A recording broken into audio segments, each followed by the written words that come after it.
সব সময় আছে, কারণ কিছু কথা আইতে কৃষকের মূল্যায়ন দেওয়া হয় না। হ্যাঁ, কোনো ক্ষেত্রে দেওয়া হয় না, যে শুধু কৃষি খাতে মূল্যায়ন দেওয়া হয় না, আর নাইলে কৃষকের মূল্যায়ন সব খাতে হয়।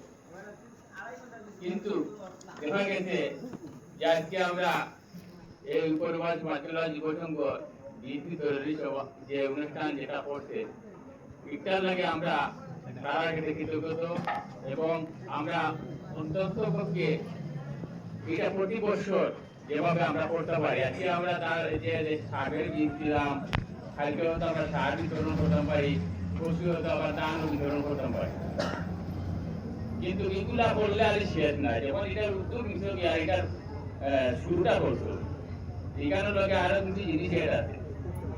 আমরা আগে আমরা কৃষি তাকে কিছু সার বীজ আমরা কিছু বলতে পাইতাম উপজেলা থেকে, এখন সিটি কর্পোরেশনের মাধ্যমে এটা গেছে কি দেখা যায়, এখানে যারা কিছু বল 45 জন কৃষকের দাওয়াত হয়েছে, 45 জনে এই বেড়িয়ে এখনো চিনই না, মাত্র 2 থেকে 4 জন বা 5 জন এই বেড়িয়ে ছিল।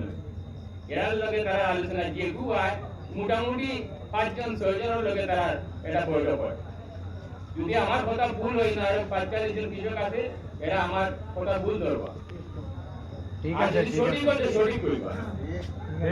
এতে দেখা গেল যে আমারে ছিল না, আমি আমার প্রতি দায় আন্তরিকতা হইল না, আমারে বিষ হইল, সেটাতেই ছিল, সেটাতেই প্রতি আন্তরিকতা হইল, বিষ ছিল।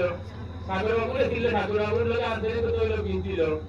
হ্যাঁ, মনামিয়ার ছিল, মনামিয়ার লোক আন্তরিকতা হইল, বিষ ছিল। সম্পর্ক যার লগে তার লগে একটা আন্তরিকতা, তাহলে বীজও বিতরণ করলো।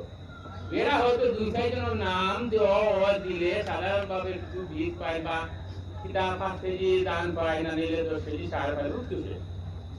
আমার আজকে অনুরোধ থাকবো